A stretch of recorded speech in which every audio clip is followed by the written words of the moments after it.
Olá, queridos, tudo bem? Bem-vindos aí a mais um momento onde nós estudaremos a Palavra de Deus, continuando a nossa leitura, do livro de Gênesis. Nós hoje vamos entrar então no capítulo 37, lembrando um pouquinho do que nós vimos na última passagem, o final aí do relato de Jacó, não um final no sentido de sua vida, até porque a gente vai ver ele até o final do capítulo do livro de Gênesis, mas já um início de uma transição para os seus filhos, para os seus descendentes. Vimos ali, os descendentes de Jacó, os descendentes de Esaú também, seu irmão, que vão ser aqueles que vão também ser inimigos do povo de Israel, povo que Deus escolhe, para que a semente santa possa ser o caminho da descendência da semente santa. Lembrando sempre, eu gostaria que a gente pudesse sair desse nosso estudo de Gênesis com esse entendimento. O evangelho, ele começa a ser pregado já pós-queda, já a partir do capítulo 3 de Gênesis. Isso precisa estar claro para a gente. Então, quando Deus fala ali para Satanás que o descendente da mulher esmagaria a cabeça dele, de Satanás, ali já é o princípio do evangelho. E o povo tem então esse entendimento da necessidade e da vinda de um Messias, É importante a gente ter em mente que isso, que o Messias já era então alguém que desde Caim e Abel, já lá na verdade com Adão, alguém desejado, alguém que a raça humana esperava para que pudesse então vencer o pecado que tinha entrado no mundo por meio da desobediência do homem.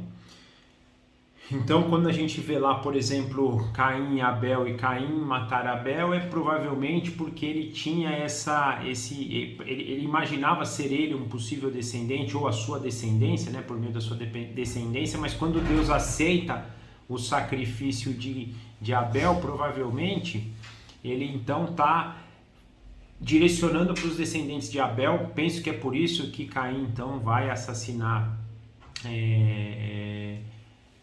Abel, Mas depois disso, então a gente vai perceber isso nas próximas gerações também, Inclusive os descendentes de Sete voltam a invocar Deus, voltam a desejar a vinda desse Messias.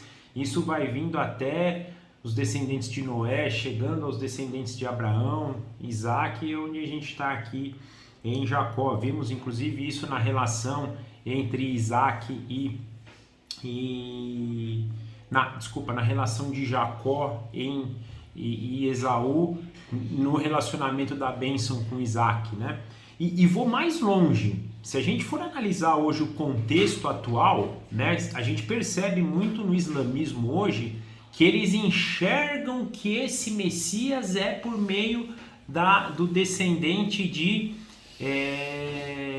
Ismael. Se a gente for olhar, eu não estudo o Alcorão, não li, não sei, mas de vez em quando pesquiso um pouco, sobre o islamismo, e a gente vai ver muito isso. Eles entendem então que o descendente, na verdade, é Ismael. A promessa que Deus faz para Abraão é por meio da descendência de Ismael. A gente vai ver inclusive isso depois, que ele tem então, quando Maomé começa o islamismo e escreve então e pensa então no sentido de uma redenção, eles têm o mesmo redentor, eles imaginam que vai ter um redentor, até pelo próprio um dos descendentes de Maomé, vai ser aquele que, e engraçado que eles pensam nisso e eles creem que Jesus vai estar com eles chamam, eu esqueci o nome agora, eu tô falando com vocês, eu tô tentando lembrar aqui o nome que eles chamam, eles têm um papel para esse salvador deles aí, mas é o princípio do Messias, é o princípio que vem então desde lá do Jardim do Éden, indo e caminhando gerações, chegando em Abraão. Nesse caso eles imaginam que seria por uma descendência de Ismael, mas a gente sabe que a descendência é Isaac. Depois isso indo para a descendência de Jacó, não pela descendência de Esaú. E na minha leitura, e quando eu leio esses relatos bíblicos, penso que eles têm isso claro na cabeça deles, eles estão pensando, eles estão desejando esse Messias, a vinda desse Messias desde essa época. Por que eu estou falando muito disso? Porque a gente vai muito para a época quando Jesus veio, que isso é algo novo, que isso é algo que os israelitas não esperavam. Não, isso já vinha então desde esse momento aqui. E a gente vai perceber que em muitos momentos Deus vai mandar libertadores. A gente vê aqui, vai começar a estudar hoje a história de José, a gente vai ver isso na história, por exemplo, de Moisés, nós vamos ver isso na história de Davi, e muitas vezes dando essa mistura. Na verdade, esses libertadores apontam para o grande Messias, são pessoas que foram ungidas por Deus, e lembra que o nome Messias em hebraico e o nome Cristo em grego quer dizer ungido. Foram pessoas que foram ungidas por Deus para uma missão diferenciada. Nós vamos, como eu disse, estudar sobre a história de José. Nós vamos ver que foi alguém escolhido por Deus, alguém ungido por Deus para ter uma missão muito importante de libertação ali. Na verdade, não é nem de libertação. O caso de José é mais de preservação da nação de Israel. Já o caso de Moisés é de libertação. O caso de Davi, de reinado, de comando, de governo, pessoas ungidas por Deus, messias escolhidos por Deus, os profetas, muitos deles, representando a questão dos profetas, por exemplo, dando também um apontamento para Cristo na parte do sofrimento que Cristo teria. Então são tipos, são tipificações do grande Messias, Mas mesmo sendo tipificações, em dado momento alguém poderia falar, poxa, será que é esse o Messias? Aquele que Deus falou que vai esmagar a cabeça de Satanás? Então creio que em muitos momentos poderia dar essa impressão também, E eu creio que eu estou fazendo até essa introdução, porque eu creio que o que nós vamos estudar de José hoje vai ter muito a isso, vai ser muito relacionado a isso. Mas, voltando ao nosso panorama histórico, então a gente já está indo na história para a transição da vida de Jacó, que agora passa a ter seu nome mudado para Israel. Isso começa lá atrás no capítulo 32, é reforçado aqui no capítulo 35, e agora nós temos essa mudança então, e a composição das tribos de Israel, que são dos descendentes de Jacó, que agora passa a se chamar Israel, e agora vai dar então a origem das 12 tribos de Israel por meio dos seus filhos, e nós vamos começar a estudar o relato deles. O interessante que a gente vai perceber aqui, que apesar dele falar do relato da família de Jacó, a gente percebe isso e vamos ver no capítulo 37, versículo 2, esta é a história da família de Jacó, é uma história que vai culminar, fala um pouco de todos eles, vai falar um pouquinho de Judá também de forma específica, mas em grande parte da história de José, que é aquele então que vai ser escolhido por Deus para preservar, vai ser escolhido, capacitado e usado por Deus para preservar a nação de Israel, os descendentes de Israel.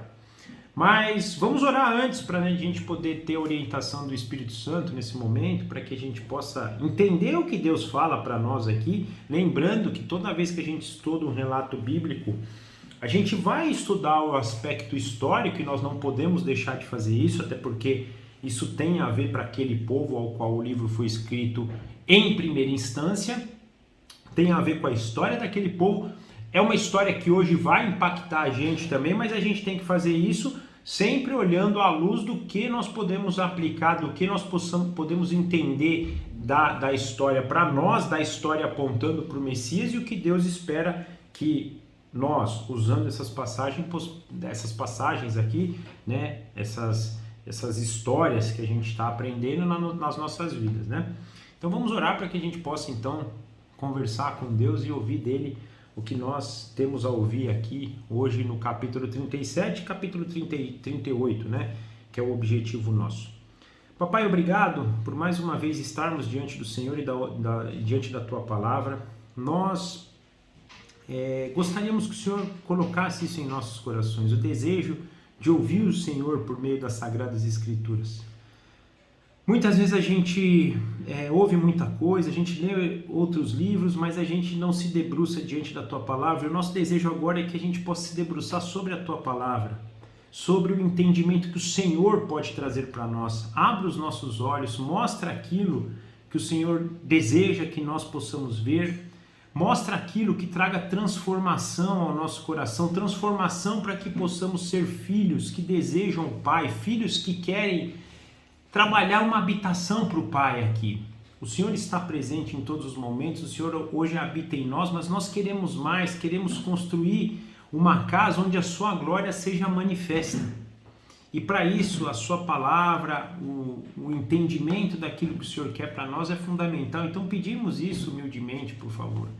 Nos dirija por meio do seu Espírito, que é aquele que nos capacita para todas as coisas, que é aquele que nos dá entendimento, nos dá força, nos dá sabedoria, nos dá o que nós precisamos para parecer com o nosso Senhor Jesus Cristo e nos revela o nosso Senhor Jesus, que é por meio do conhecimento, do amor e da semelhança com o nosso Senhor Jesus que nós conseguiremos glorificar o teu nome. Que o desejo do nosso coração seja a glória do teu nome. Que o desejo do nosso coração seja revelar o Senhor para esse mundo. Que nós possamos ser luz diante de um mundo que hoje está caminhando para as trevas, mas essa luz só pode vir do Senhor. Brilha a tua luz em nós, que o teu nome seja glorificado. Tira de nós toda a arrogância, toda a petulância, tudo aquilo, a vaidade, tudo aquilo que nos afasta do Senhor e deixa só um coração puro, para que o Senhor possa nos usar, que nós sejamos ferramenta nas tuas mãos e que o Senhor ilumine o mundo por meio das nossas vidas. Isso digo por mim, por cada um de nós que está ouvindo, por todos os teus filhos, que a gente possa agir nessa direção por meio do Senhor. Então nós entregamos esse momento nas tuas mãos e te agradecemos no nome santo do nosso Senhor Jesus Cristo. Amém. Então, gente, nós vamos ler, o capítulo 37, uma primeira passagem do versículo 1 ao versículo 11. Então, Gênesis 37,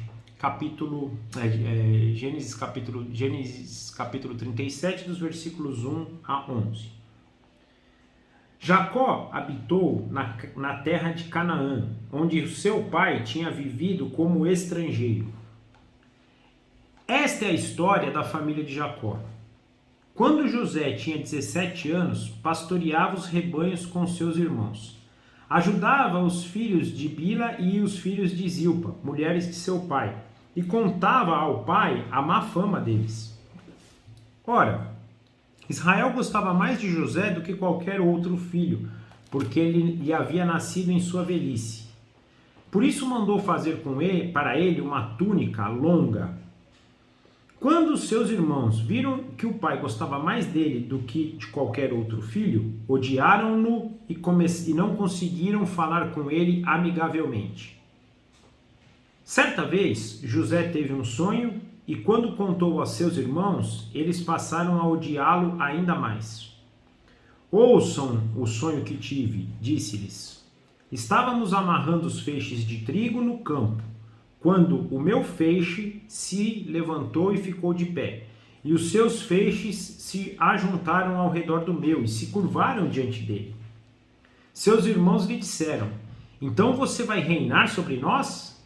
Quer dizer que você vai nos governar? E odiaram ainda mais, por causa do sonho e do que tinha dito. Depois teve outro sonho e contou aos seus irmãos. Tive outro sonho, e desta vez o sol e a lua e as 11 estrelas se curvaram diante de mim. Quando contou ao pai e aos irmãos, o pai repreendeu e disse, que sonho foi esse que você teve? Será que eu, sua mãe e seus irmãos viremos a nos curvar até o chão diante de você? Assim seus irmãos tiveram ciúmes dele. O pai, no entanto, refletia sobre aquilo. Então, gente, essa primeira passagem mais uma vez, dizendo, é uma transição da história de Jacó para a história dos filhos, mas a gente já começa a perceber aqui um protagonismo de José na história dos filhos de Jacó. Mas o versículo 1 nos mostra algo brilhante. José habitou na terra de Canaã, onde o seu pai vivia como estrangeiro. Gente, Isaac vivia naquela terra como estrangeiro. Abraão vivia naquela terra como estrangeiro. A gente falou muito disso na história de Abraão. Mas Deus tinha falado, essa terra é toda tua. Lembra que ele fala para Abraão, Abraão, olha para a tua direita, olha para a tua direita, olha para a tua esquerda, olha para frente, olha para o norte, para o sul, para o leste, olha para onde você olhar, onde a planta do teu pé pisar, essa terra vai ser tua, Abraão. Essa terra vai ser tua. Mas, mesmo tendo um mandato de Deus, isso é um mandato de Deus. Deus fez uma aliança com Abraão a ponto de somente Deus, na forma que eles celebravam a aliança, ser o garantidor daquela aliança. A gente vê em Gênesis capítulo 15, quando a gente viu que Deus pede lá para ele separar os animais e só Deus passar no meio. Essa era a forma que eles firmavam um acordo. Eles partiam os animais, os dois passavam no meio. Quem não cumprisse aquele acordo ia ser morto que nem aqueles animais. Mas Deus passa sozinho. Então Deus fala, essa terra vai ser tua. Para onde você olhar, ele fez isso também quando Abraão se separou de Ló. Olha para lá, olha para cá, olha para frente, para trás, tudo, aonde teu olho está vendo, aonde a planta do teu pé pisar vai ser teu, Abraão. Mas mesmo assim, mesmo diante de uma promessa do Altíssimo, eles se consideravam estrangeiros.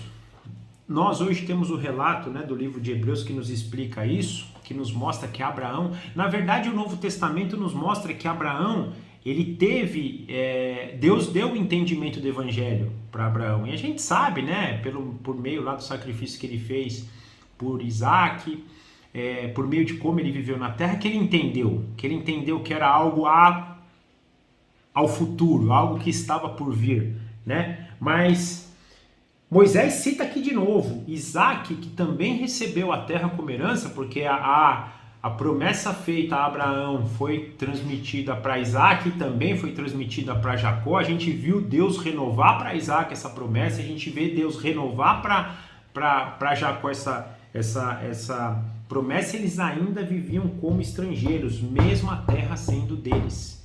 Eles sabiam que aquilo era algo que viria a acontecer. Nós hoje temos o entendimento, pelo menos na linha que eu acredito, que a terra foi dada parcialmente para o povo de Israel, mas ainda tem a posse eterna, a posse final, aquela cidade que Abraão está esperando, onde o próprio Deus é o arquiteto e o construtor, cidade que nós esperamos. Então, algo impactante para nós, porque da mesma forma que a promessa vale para Abraão, vale para Isaac, vale para Jacó, nós fazemos parte dessa promessa. Essa terra é nossa também.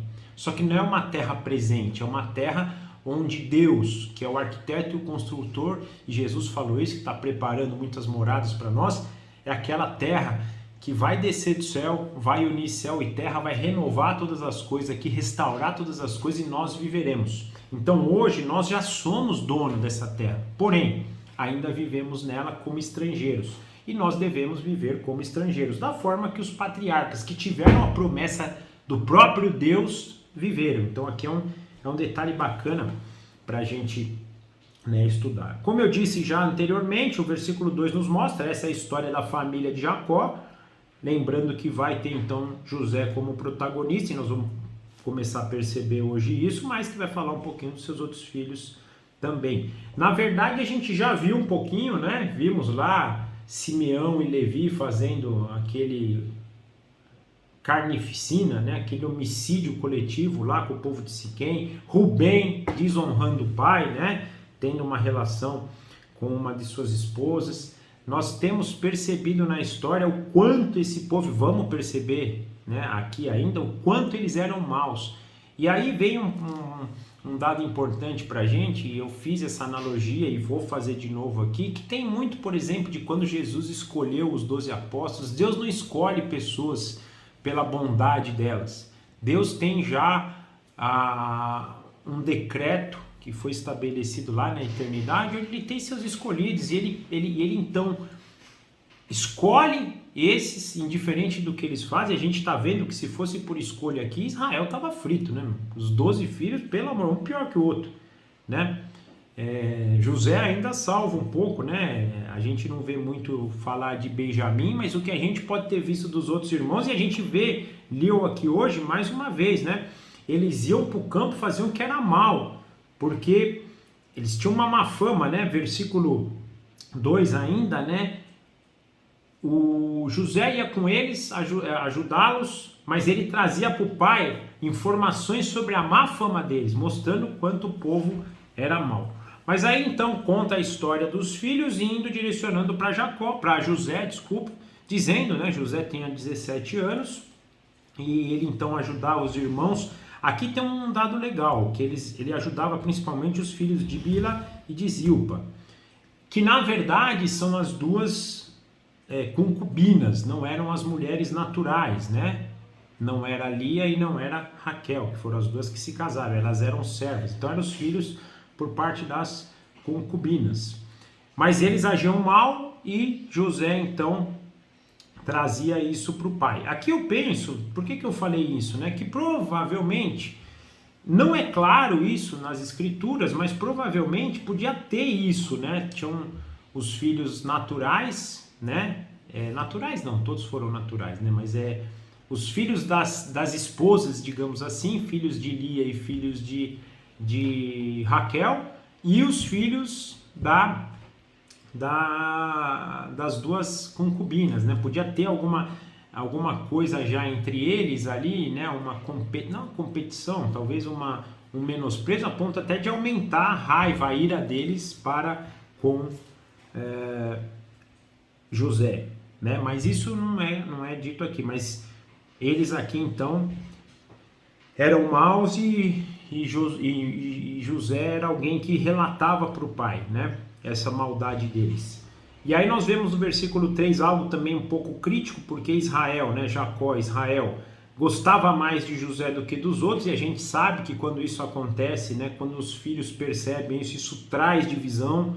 Quando há, gente, acepção de pessoas, mesmo sendo um pai com um filho, há rompimento. E a gente percebe aqui que o rompimento deles é grande, porque no versículo 4 diz que os outros filhos o odiavam de tal maneira que não conseguiam mais falar com ele amigavelmente. Imagina o clima que não era o relacionamento dos irmãos com José, né? Por ele ter então esse carinho do pai. Fala aqui que o pai deu uma túnica nova para ele, que era colocou ele já, né, em função de alguém desejado a mais, né? Alguém que o pai gostava mais, né? E aqui tem algo que eu acho que é importante para a gente, e nós vamos ver no decorrer da história, porque o fato do pai gostar mais também podia dar para eles essa condição. Será que vai ser por meio dele, do descendente dele, de José, que vai vir, né,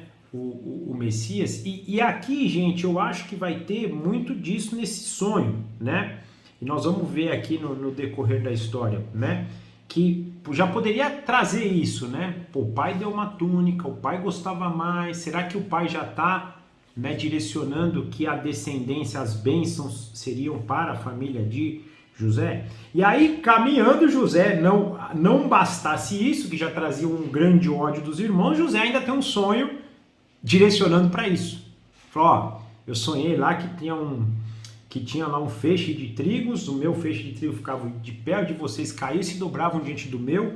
E aí os irmãos falam, então você está dizendo que você vai reinar sobre nós, é isso? Você vai governar sobre nós? E, versículo 8, o odiaram ainda mais. E mais uma vez, eu associo aqui isso, esse governo tem a ver com o governo messiânico para mim, né? Da bênção, né? Então você está achando que é você, que é por meio de você, se não, já não pensava. Você está dizendo que você é o Messias? Ou que da sua descendência virá o Messias? Na minha leitura aqui hoje, lendo esse texto, eu penso que eles estão direcionando a isso, a esse tipo de governo, né? Fala ainda, né? No próximo teve um segundo sonho, que aí vai até mais longe. Tá? No primeiro sonho ele só fala dos irmãos. No segundo sonho ele fala o sol e a lua, quer dizer, o pai e a mãe, né? E todas as outras estrelas se curvarão, a ponto do próprio Israel aqui repreender ele. Peraí, você está dizendo que você vai reinar sobre nós, você vai reinar sobre mim, sobre a sua mãe? Aqui tem um ponto, e aí entra aquelas nossas, né? Quando você para meditar no texto, você fica, né?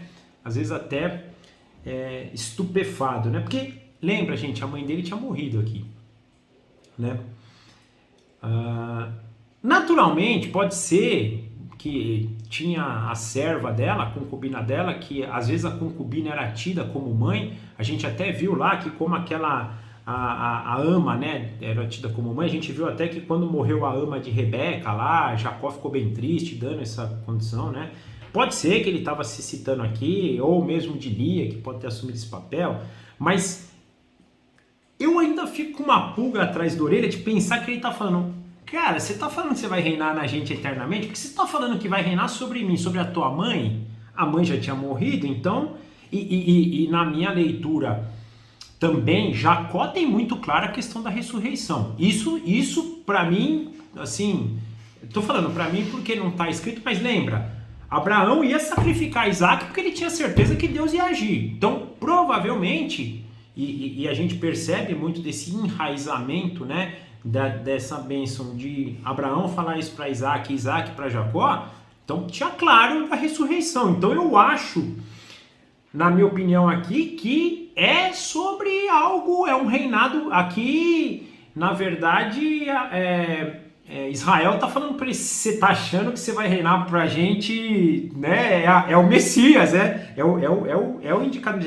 E mais, gente, tem algo mais surpreendente aqui em tudo isso, né? O pai repreende, os irmãos têm ciúme dele, versículo 11. Entretanto, olha isso aqui. Assim seus irmãos tiveram ciúme dele. O pai, no entanto, refletia naquilo. Israel repreendeu, mas ao mesmo tempo deu uma impactada, porque ele refletia. Então, pensando nessa ótica, olha, você está falando que você vai reinar sobre mim, sobre sua mãe, sobre seus irmãos. Você está falando isso? E ele começou a refletir, pensando, será?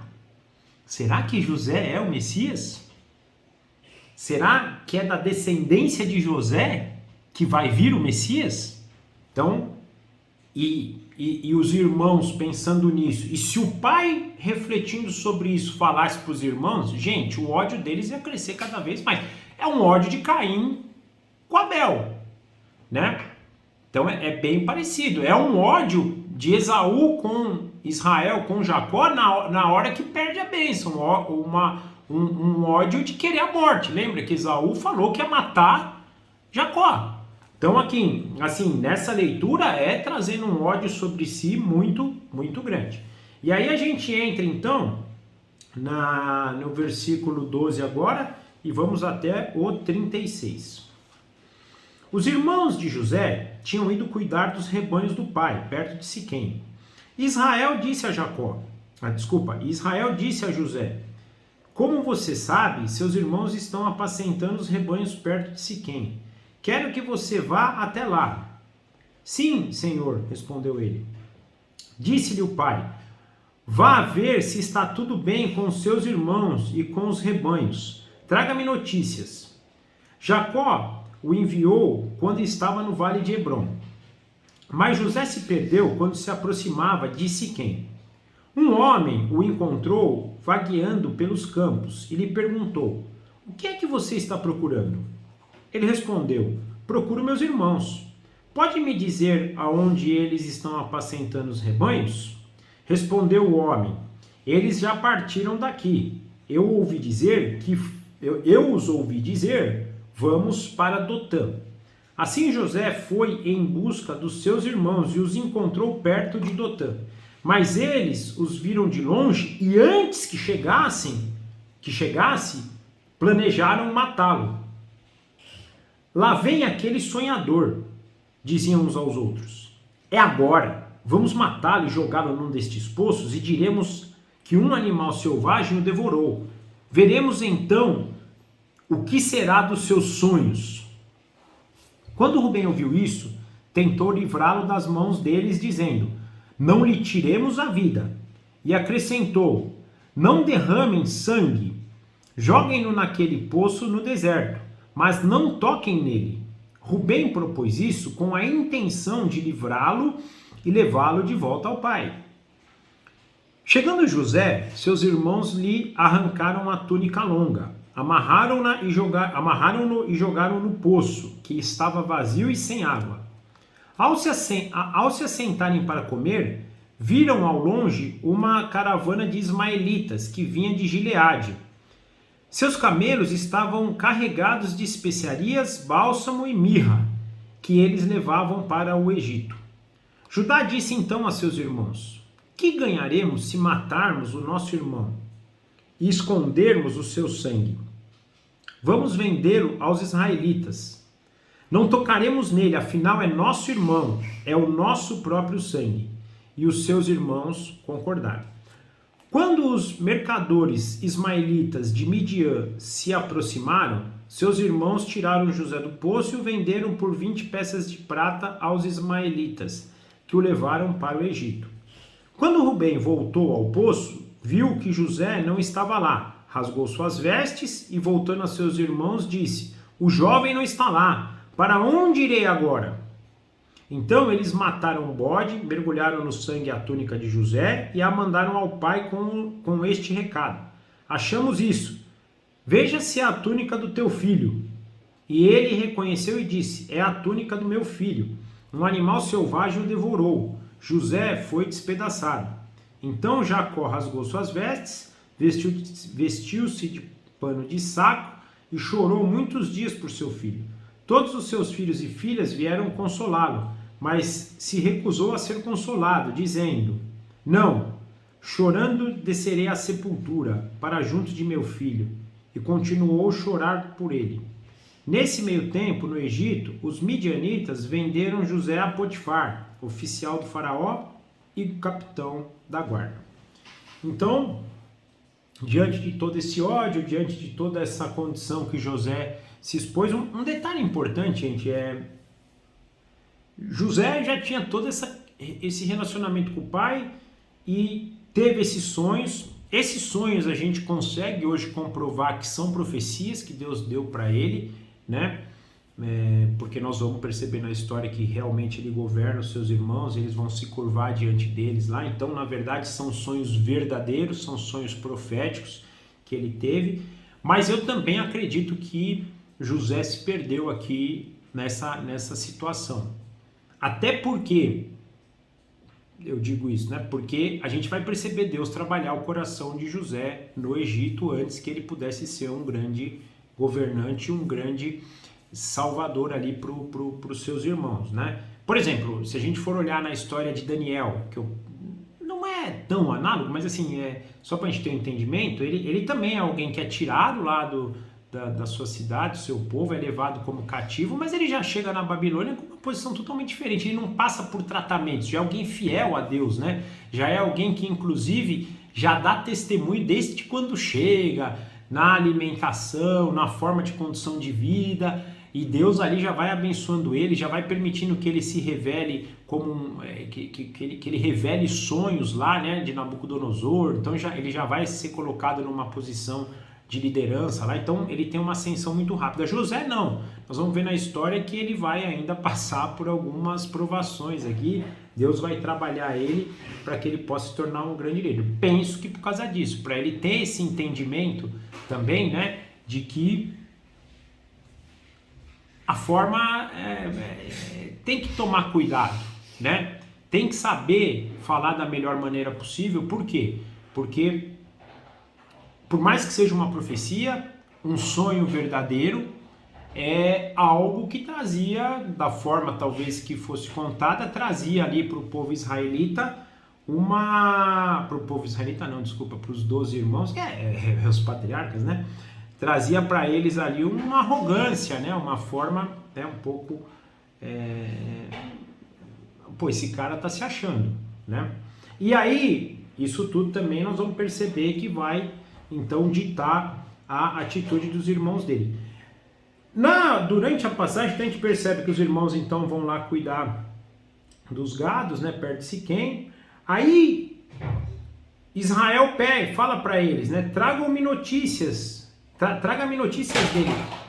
Israel já sabia de tudo que Jacó fazia no sentido de trazer as más notícias, né? Então penso que aqui, na verdade, Jacó também, ele também agiu com uma intenção um pouco, né, não digo uma intenção distorcida, mas já traz uma intenção aqui de, ó, vai lá ver o que eles estão aprontando e traz para mim, né, meio que usando o José também para isso, né. E aí José vai, se perde no caminho, encontra um homem, o homem fala para ele que os irmãos estão em outra região, ele vai, né, para outra região. Quando ele está chegando perto dessa região, os irmãos percebem a chegada dele e aí desejam matá-lo então para que pudesse, já que você é sonhador, já que você é queridinho, vamos pôr fim nisso. Mais uma vez, a mesma relação, por exemplo, de Caim e Abel, né? Quando o mesmo sentimento que Caim nutre por Abel.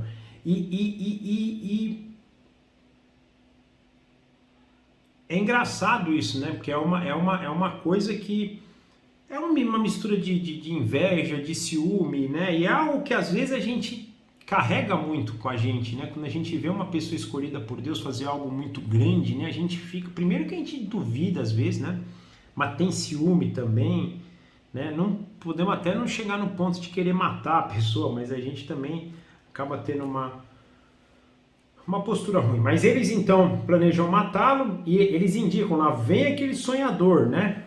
E vamos ver agora o que ele vai fazer com os sonhos dele, vamos acabar com isso. Rubem, o filho mais velho, intervém e fala, não gente, nós não podemos fazer isso, não vamos tirar a vida dele não. Aqui depois a gente vai ver que até ele fala, né, que tinha a intenção de livrá-lo disso para levar ele de volta para o pai. Depois a gente vai ver até que ele fala, o que eu vou falar com meu pai, até porque ele era o filho primogênito, né, e tinha responsabilidade, carregava isso sobre os irmãos. Então provavelmente ele também está preocupado com isso, mas de qualquer maneira ele mostra aqui pelo menos uma certa, né, contrariedade de não querer matar, mas ele, em algum momento ele se afasta, porque a gente vai ver que depois ele volta, né, mas em algum momento ele se afasta, os irmãos pegam, então jogam ele num poço, e ao verem então uma caravana de ismaelitas indo para o Egito, Judá tem a brilhante ideia de falar, não vamos matar o cara, e aqui é algo que também me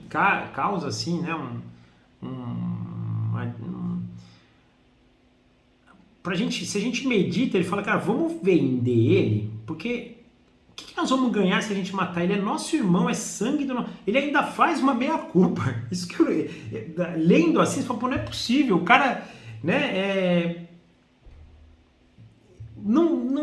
não se conforma em matar por ser sangue, mas em contrapartida dá a ideia de vender ele para os ismaelitas, né? Então é meio assim, até paradoxal, digamos assim, mas ainda é melhor do que matar, porque pelo menos, né, a vida de José é preservada. Penso que Deus está agindo aqui, né, na história, então teoricamente ele também está sendo dirigido por Deus para isso, mas ele tem essa brilhante ideia, de modo que eles então vendem, né, por algumas pratas aí o irmão deles, e ele então é levado para o Egito. Quando Rubem volta, Rubem fica estupefado, rasga suas vestes, né, fica indignado com o que está acontecendo,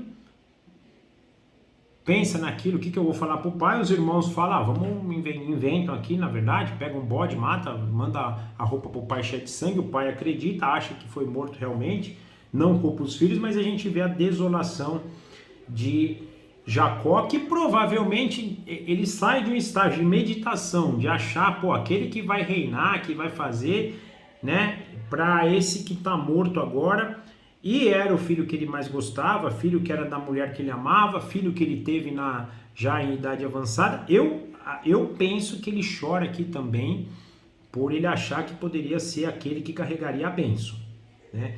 E ele fica totalmente desolado, a ponto de não querer o consolo de ninguém e de dizer, eu vou morrer chorando, eu vou descer para a sepultura, essa dor não vai passar enquanto eu não, né, for salvo. Desculpe, essa dor não vai passar enquanto eu não for enterrado, eu vou ficar com ela. E aí percebemos aqui então a chegada de José no Egito. Ele chega então por meio dos midianitas como escravo e é vendido para Potifar, né, um oficial lá do faraó, que era capitão da guarda do faraó.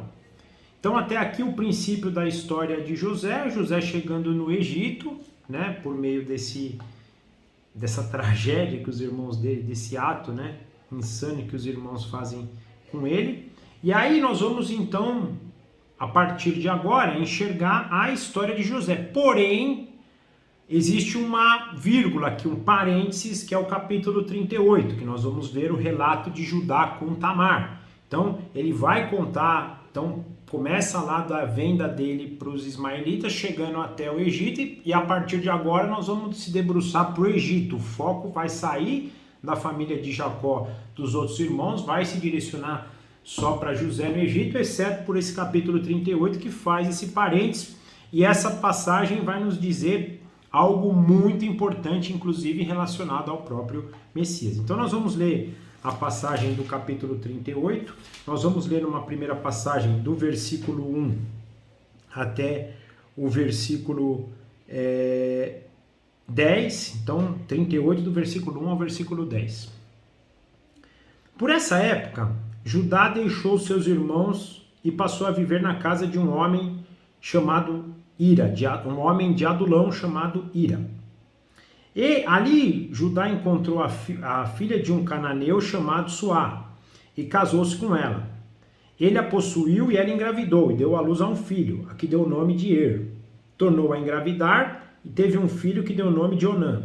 Quando estava em Quezibe, ela teve ainda outro filho e chamou de Selá. Judá escolheu uma mulher chamada Tamar para Er, seu filho mais velho. Mas o Senhor reprovou a conduta perversa de Er, filho mais velho de Judá, e por isso o matou. Então Judá disse a Onã: case-se com a mulher do seu irmão, cumpra suas obrigações de cunhado para com ela e dê uma descendência a seu irmão. Mas Onã sabia que a descendência não seria sua. Assim, por toda vez que possuía a mulher do seu irmão, derramava o sêmen no chão, para evitar que o seu irmão tivesse descendência. O Senhor reprovou o que ele fazia, e também o matou. Disse então Judá a sua nora Tamar: more como viúva na casa de seu pai, até que o meu filho Selá cresça, porque temia que ele viesse a morrer, como os seus irmãos. Assim Tamar foi morar com seu pai. Tempos depois, morreu a mulher de Judá, filha de Suá. Passado o luto, Judá foi ver os tosqueadores do seu rebanho em Tímina, com o seu amigo Ira, o Adulamita. Eu falei que ia ler até o 10, eu li até o 13, tá? Até o 12, desculpa. Então nós lemos do versículo 1 ao versículo 12. Então nesse parênteses da história, nós vemos aqui o relato, né, do princípio dos descendentes de Judá. Judá sai ali do meio dos seus irmãos, vai morar, né, numa região chamada Adulão, e junto com um homem chamado Ira, e lá ele se casa com um cananeu, e a gente já sabe que isso, né, não era algo que tanto Isaac quanto Abraão e Jacó provavelmente devia falar isso para eles também, não desejavam. O próprio Esaú, a gente viu que casou com Cananéias, e o espírito de Isaac e de Rebeca se entristeceu. Então Jacó tinha isso em mente, provavelmente falava isso para os filhos, mas aqui Judá já começa errado, né? E tem 3 filhos então com essa mulher. O seu primeiro filho, seu primogênito, casa com uma esposa que o próprio Judá escolhe, que também, né, uma cananeia, mas que pelo jeito é até melhor, né, do que os outros. Só que os filhos, até provavelmente os filhos de Judá, por serem filhos de uma mulher cananeia, viveram com esse sincretismo, né? Provavelmente ouviam um pouco de Judá, se é que ouviam, né? Mas ouviam muito também da cultura dos cananeus. Então a gente vê que eles faziam o que era mal. E o primeiro então se casa com Tamar, só que era perverso. E aqui, gente, uma coisa interessante: Deus reprovou a conduta de Er e por isso matou, né? Olha que coisa gritante, que coisa maluca, né? Às vezes a gente esquece do temor. Deus é amor e Deus está sempre nos direcionando para amar, para entender que somos amados, mas a gente não pode tirar que é o mesmo Deus. É o mesmo Deus imutável que um dia reprovou a conduta de um filho de Judá, que inclusive vai ser um dos patriarcas de Jesus, e o matou, né? Então, isso é importante. E avançando, o segundo filho, mesma coisa, né? E o segundo filho mostra uma maldade tamanha que ele não quer nem ajudar o irmão a dar descendência para o irmão que morreu em memória. Ele tem relações com a mulher do irmão, mas na hora do vamos ver, ele tira para não deixar que o irmão tivesse descendência. E aqui penso que tem a ver também com questões de primogenitura. Fala, para que eu vou dar um filho para o meu irmão porque o descendente dele seja primogênito? Né? Mostrando que o individualismo, a falta de relacionamento, Deus nos cria para ser uma família, o conceito de família deles. A gente fala que o conceito de família está deteriorado e realmente se deteriora com o tempo, mas aqui era tenebroso, né? A gente vê coisas aqui acontecendo e é o caso aqui, né? E o outro nem quer dar. E Deus reprova isso também. E Deus também mata esse daí. E aí, então, Judá fala, olha, filha, vai lá viver com teu pai de novo. O filho dele menor ainda não tinha condições de casar. E falou, volta lá pro teu pai, vive como viúva. Quando ele crescer, eu te dou ele, né? Mas... Só que então Judá pensava que eles morriam por causa de Tamar, né? Ele acreditava que a maldição poderia estar sobre Tamar e não leva então o filho cresce e a gente vai ver que ele não leva para casar com Tamar e isso era uma obrigação, né? É interessante que quando ele fala isso para o segundo filho, ele deixa isso claro. A gente fala que isso era uma lei, isso estava na lei que Deus dá para Moisés, para os israelitas, mas aqui a gente já percebe que já é, porque olha só, versículo 8, case-se com a mulher do seu irmão, cumpra as obrigações de cunhado. Então isso já era uma obrigação da época, não vem só na lei que Deus dá para os israelitas, mas já tinha isso na época, ele mesmo depois no terceiro filho, ele já não cumpre a lei, ele ficou assim balançado, né? E aí nós entramos então do versículo 13, né? Aí nós vamos ler até o final agora, do 13 ao 29, desculpa, ao 30. Quando foi dito a Tamar que seu sogro está a caminho de Tímina para tosquear as suas ovelhas, ela trocou suas roupas de viúva, cobriu-se com o véu para disfarçar e foi sentar-se à entrada de Enaim, que fica no caminho de Tímina. Ela fez isso porque viu que, embora Selá já fosse crescido, ela não tinha sido dada em casamento. Quando a viu, Judá pensou que fosse uma prostituta, porque ela havia encoberto o rosto. Não sabendo que era sua nora, dirigiu-se a ela à beira da estrada e disse, venha cá, quero deitar-me com você. Ela lhe perguntou, o que você me dará para deitar-se comigo? Ele disse, eu lhe mandarei um cabritinho do meu rebanho. E ela perguntou, você me deixará alguma coisa como garantia até que o mande? Disse Judá, que garantia devo dar-lhe? Ela respondeu, o seu selo com o cordão e o cajado que você tem na mão. Ele o entregou e a possuiu, e Tamar engravidou dele. Ela foi, tirou o véu e tornou a vestir roupa de viúva. Judá mandou o cabritinho por meio do seu amigo Adulamita, a fim de reaver da mulher a sua garantia, mas ele não a encontrou, e perguntou aos homens do lugar, onde está aquela prostituta cultual que costuma ficar à beira do caminho de Enaim? Eles responderam, aqui não há nenhuma prostituta cultual. Assim, ele voltou a Judá e disse, não a encontrei. Além disso, os homens do lugar disseram que lá não há nenhuma prostituta cultual. Disse Judá, fique ela com o que lhe dei, não quero que nos tornemos objeto de zombaria, afinal de contas mandei a ela este cabritinho, mas não a encontrou. Cerca de 3 meses mais tarde, disseram a Judá, sua nora, Tamar, prostituiu-se e na sua prostituição ficou grávida.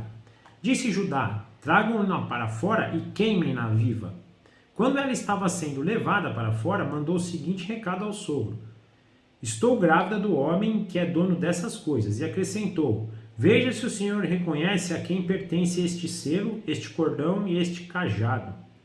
Judá os reconheceu e disse: ela é mais justa do que eu, pois eu devia tê-la entregue ao meu filho Selá, e não voltou a ter relações com ela. Quando lhe chegou a época de dar à luz, havia gêmeos em seu ventre. Enquanto ela dava à luz, um deles pôs a mão para fora, então a parteira pegou um fio vermelho e amarrou no pulso do menino, dizendo: este saiu primeiro. Mas quando ele recolheu a mão, seu irmão saiu e ela disse: então você conseguiu uma brecha para sair, e deu-lhe o nome de Pérez. Depois saiu seu irmão, que estava com um fio vermelho no pulso, e lhe foi dado o nome de Zerá. Então, até aqui a palavra de Deus, nós percebemos que ela, tendo aí o Judá não tendo feito o que prometeu, que era mandar seu filho para casar com ela, para que cumprisse a obrigação que eles tinham como família, né, de ela dar um descendente, de, na verdade, o filho dar um descendente para ela, para o irmão mais velho, né, ela toma uma postura, ao saber que ele ia lá para a região onde ela estava, uma postura de fazer justiça, né? Então ela se veste de prostituta, vai lá, se apresenta para ele a chama, né, para ter relações, eles têm relações, e aí, só que para fazer tudo isso, né, ele pensando que estava com uma prostituta, ele ali não tinha recursos na hora, ela pede alguma coisa de garantia, para que ela pudesse também, né, ter uma forma de conduzir essa história de modo a ter um final, né, interessante, né, para ela em si, né, para que ela pudesse ter uma descendência também, né, e não fosse uma viúva só, né, sem ter filhos. E aí ela pede duas coisas que para o homem eram muito importantes ali, né, principalmente o seu selo, né, o seu selo era aquilo que era quase que a sua palavra. Se você quisesse mandar algo para alguém, você tinha que selar com aquele teu selo ali, e aí a pessoa saberia. Então a pessoa que tinha o seu selo na tua mão, ela tinha poder de dar a palavra para você, escrever alguma coisa e dar seu selo. Olha que coisa, né? E ele deixa isso com ela, dá o seu cajado também, que era algo que era usual para eles, principalmente aqueles que pastoreavam, né? Era o seu elemento ali de honra, de trabalho, e ele deixa então essas duas coisas com ela, né? E segue o seu caminho. Aí ele pede para alguém voltar, pensando então que ela era uma prostituta, e fala isso, ó, vai lá, procura, troca com ela. Quando o amigo dele, né, o Irão, vai lá dá o presente para tomar de volta aquilo que ele tinha deixado, né, como penhor, ele não encontra mais ninguém. E os homens da terra reforçam, isso que é interessante, ó, não tem nenhuma prostituta lá, não tem. Para mostrar, e aí eu acho que aqui para nos deixar claro, e deixar claro para ajudar, que ela fez aquele ato isoladamente para cumprir aquilo que tinha que ser cumprido, né? Isso depois, acho que na hora que ele fala que ela é justa, ele vai cair isso. Puxa, ela fez isso aquela vez porque ninguém achou, porque ela também, depois de ter feito tudo isso, voltou e se vestiu como viúva. Então, ficou claro ali para todo mundo que foi um ato pontual, porque ela, lembra, ela estava vestida de viúva por todo o tempo, naquele tempo específico se vestiu de prostituta, depois voltou a se vestir como viúva, então, mostrando que foi um ato bem pontual, né? Então ela volta para casa, fica ali vivendo, ele não então encontra, e deixam claro, ó, não tem prostituta aqui, não tem, né? E aí ele deixa, vamos esquecer o assunto aí, tipo, joga para baixo do tapete para a gente não passar vergonha, né? Esquece aí o que aconteceu e vamos tocar a vida. Só que aí em dado momento alguém aparece e fala, ó, a tua nora lá se prostituiu e ficou grávida. E aí ele, todo espertão, né? Então põe ela para fora, manda queimar, né? Quer exercer justiça. Mas quando ela então revela que na verdade ele foi o consumador, né? Ele que era o pai da criança, né? Até porque ele não cumpriu aquilo e ele reconhece, né? Isso tem um lado positivo, né? Realmente ela foi justa, porque eu não dei para ela o que deveria ter, e uma coisa interessante, que agora ia ter um descendente, né? E na verdade a gente descobre que são dois descendentes, Zerá e Pérez, e gente, o mais importante de tudo, por que esse parênteses? Porque nós vamos ver na história que é por meio dessa descendência que vai vir o Messias. Então, quando a gente estuda a genealogia de Jesus, a gente vai ver a genealogia passar por Pérez e a gente vai ver a genealogia passar por Jesus. Jesus, nas genealogias, aparecem 5 mulheres na genealogia de Jesus e Tamar é uma delas, mostrando também, né, a importância, né, dessa história, desse parênteses, em dado momento, e olha o cuidado de Deus, né? Porque Moisés não tinha a mínima ideia de que era da família de Judá que ia vir, o que tinha a ver Pérez, o que tinha a ver... Por que vai contar a história, fazer um parênteses? Não, estou na história de José, nesse tempo, né, entre a história de José acontece isso, e isso é importante a gente relatar.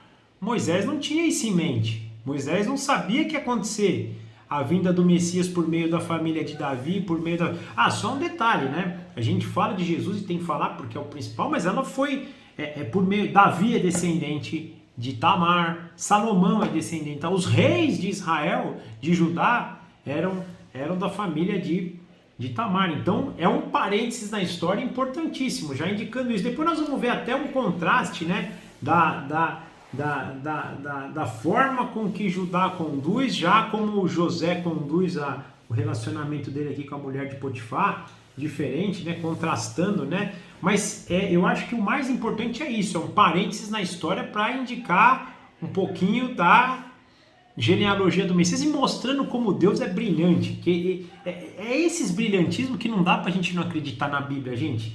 Aí a gente vai ver isso na história de Jesus e ver esse parênteses na história, que cá entre nós. Por que Moisés ia trazer? Moisés está escrevendo esse livro para educar o povo, para entrar na terra prometida, o povo que está saindo do Egito. O que tem a ver a história de Judá com Tamar, meu? Para ele contar para esse povo, se não por ela estar na genealogia do Messias, que ele nem sabia, né? Da genealogia do Messias ainda, que Tamar ia fazer parte da genealogia do Messias, e ele põe lá. É por isso que a gente tem que entender que a palavra é de Deus. A palavra é Deus dirigindo Moisés. Escreve, porque isso aqui lá na frente vai ter sentido. Pode ser que para os israelitas que viam isso aqui tomando a terra prometida, talvez até para ajudar a falar, cara, para que esse desgramado vai pôr isso, os descendentes de Judá, para denegrir a imagem do nosso pai? Então pode ser que não tinha nem sentido para eles, mas para a vinda do Messias ia ter, porque isso aqui fazia parte da genealogia da semente santa, da genealogia de Jesus. Mostrando que Deus é fantástico. Gente, quando a gente começa a ver essas conexões na Bíblia, é impossível você falar que foi homem escrevendo. É impossível você falar que não tem inspiração de Deus aqui, que não é a palavra de Deus. Por causa disso, é um detalhe que para Moisés pouco importava. Mais uma vez, eu acho que Moisés escreveu isso e falou, mas por quê, hein? Tem a ver a história de José, de Judá ali. Eu tô entrando na história de José, que é aquele que foi para o Egito. Vamos entrar nessa história de vez, para que fazer parentes? Mas Deus faz esse parênteses, porque aqui tem algo extremamente importante. Aqui nos mostra a genealogia do Messias, a genealogia de Jesus. Nos mostrando, gente, que isso aqui é um objeto de extrema confiança. Extrema. Não tem, né, não tem como a gente falar que estes livros foram escritos por mãos humanas isoladas, sem inspiração, sem poder, sem a ação de Deus. É impossível. Passagens como essa nos fortalecem esse entendimento, que tudo que está aqui tem a mão de Deus.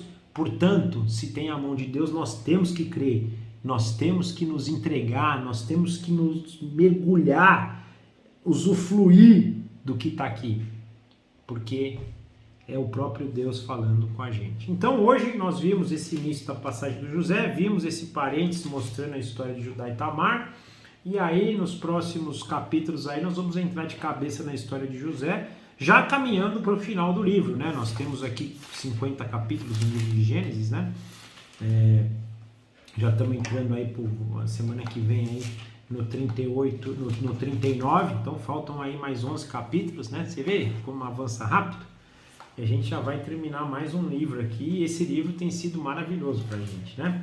Espero que vocês estejam gostando também. Hoje era isso que nós tínhamos, né?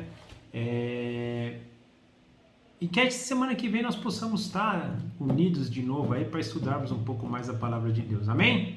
Eu vou orar terminando e a gente finaliza então esse encontro. Papai, obrigado por mais esse encontro, por mais uma vez o Senhor nos dirigir e nos fazer participantes da Tua Palavra. Obrigado por nos dar tantos detalhes, por nos encher de ânimo, de esperança, por ler passagens como essa, que nós possamos entender cada vez mais que isso é a palavra do Senhor, que é a sua história, é a nossa história, o que o Senhor espera de nós, é para onde o Senhor nos está dirigindo, e que a gente creia no Senhor fielmente, que a gente creia no Senhor Jesus fielmente, que a gente creia na ação do Espírito Santo em nós e possamos sair cada vez mais engrandecidos na direção de Cristo, para a glória do Teu nome, revelando a Tua luz para as pessoas.